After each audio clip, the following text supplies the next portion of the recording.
Well, to discuss all that, I'm delighted to welcome live onto the programme Dmitry Berpidato, Director of the Department of Economic Cooperation at the Russian Foreign Ministry. Thanks for taking the time today. So this fifth batch of sanctions on Russia by the EU targets Russian coal, shipping and banking. How concerned should Russians be and how much will it affect the economy here? Hi, Yunan. Glad to be with you.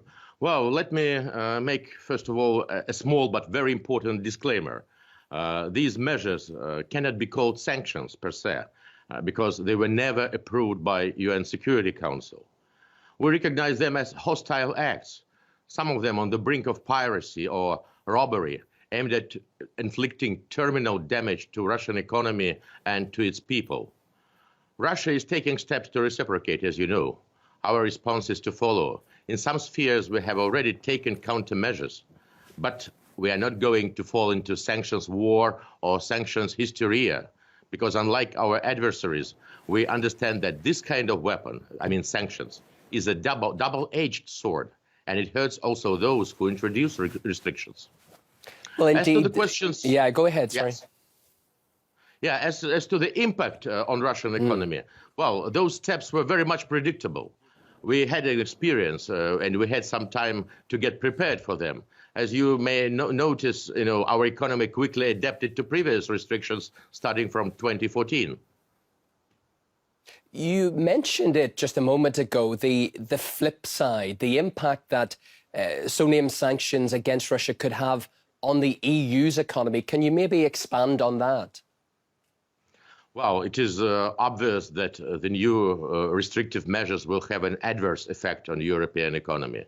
The so-called sanctions, will definitely undermine competitiveness of the EU.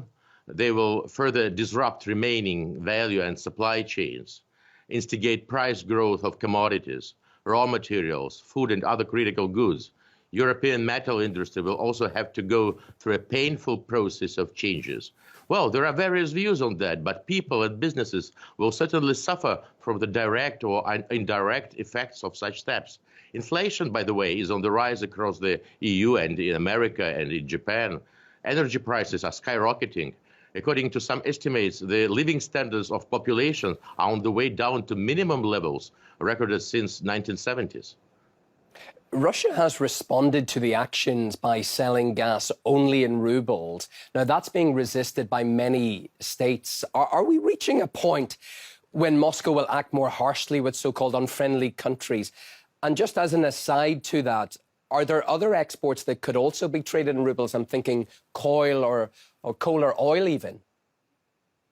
Well, our steps, our measures were caused by increasing distrust towards the US and EU, who undermined the established ways of international payment transactions. They speak a lot about so-called rules-based order, but the reality is opposite. It seems like nobody cares about rules and law.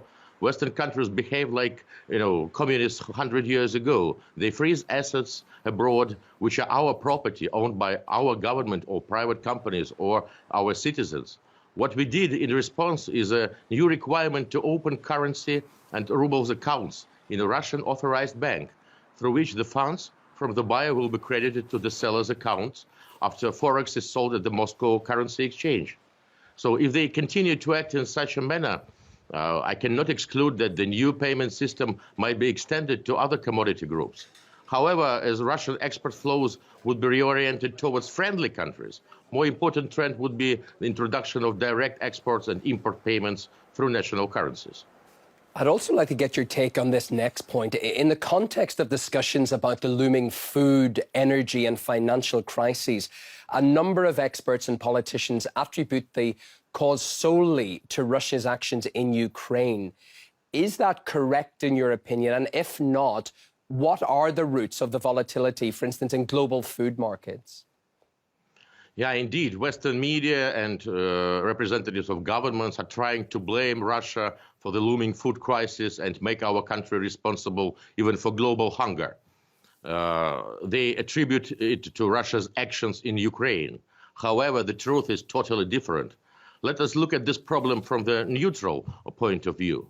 Let's take on board statistics and official reports by international organizations. It is vital to understand the origin of the crisis without emotions and political prejudice. What we see in the food markets today is not history of just last 2 months or of this year, but it is a steady trend of several years. Food prices started rising in mid-2020 and reached an all-time high in February 2022. Yesterday, by the way, IMF, WTO, and World Food Programme called for urgent measures to achieve food security. But look, the annual growth rate of wheat prices in 2021, in last year, amounted up to 25%. By February this year, they exceeded the average level for last 5 years by 30–60%. The cost of corn increased by 162% and for rapeseed 175%. This is an unprecedented food prices spike. Like many countries, Russia is deeply worried about this trend. We keep in mind that we are a net importer of many dairy products, fruits, vegetables, seeds, and other. So in 2021 and in 2020, World Food Programme repeatedly warned that the world facing coronavirus pandemic was on the edge of a hunger pandemic that could lead to multiple famines of biblical proportions, I quote. This estimation, let me emphasize this, was made last year, not now. So Russia has nothing to do with this. In my view, there are 3 main dimensions or reasons behind the current food crisis. I mean, this is systemic errors in macroeconomic policies of major industrialized countries. There are miscalculations in energy and climate strategies, selfish approaches to food security. So let's first talk about macroeconomy and finance. In developed countries, during 2021, the volume of monetary support to economy has sharply increased. According to general estimates only, the US has pumped $5 trillion and EU about 1 trillion euro in their economy, Japan up to 2 trillion. So many others did the same. Look, the global economy was fed up with helicopter money just to boost demand. So second is energy. I'm not going to speak about this in detail, but the accelerated transition of a number of Western countries to green energy and their reliance solely on the development of renewables harmed traditional fuels industry.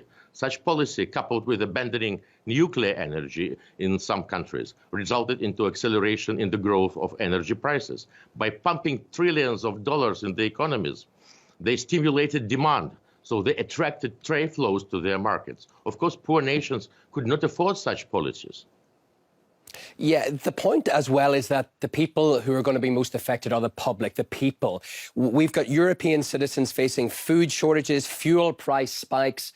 And at that critical moment, politicians didn't hesitate to introduce what I've just been speaking about, a new unprecedented package of unilateral sanctions on Russia's production and trade, transport, financial supply chains.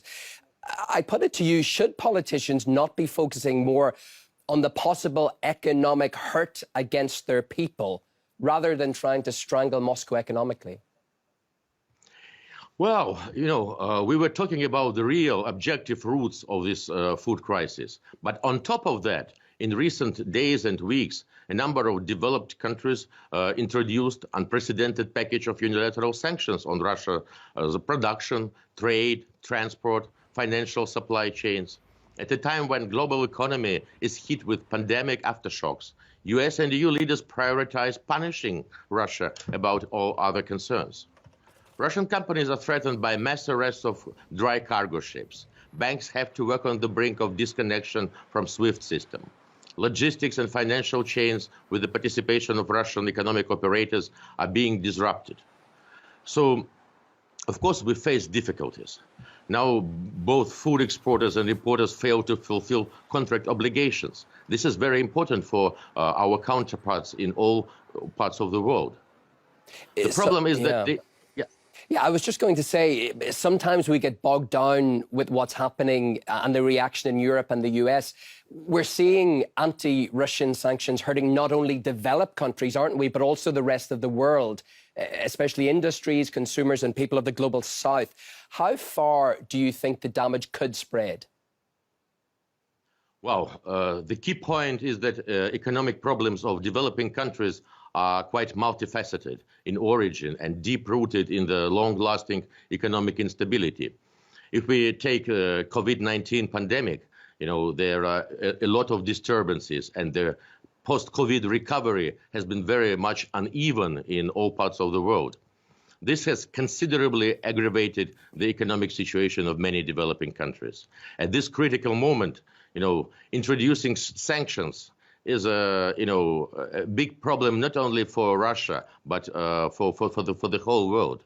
This aggravates the economic situation everywhere. Has anyone in the West thought about this, about the global consequences and the inevitable cumulative effect for related industries, consumers, and people?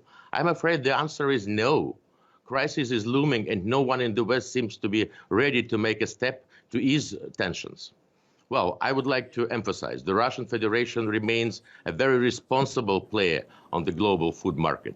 We will fulfill our obligations under international export contracts, whatever difficult it could be.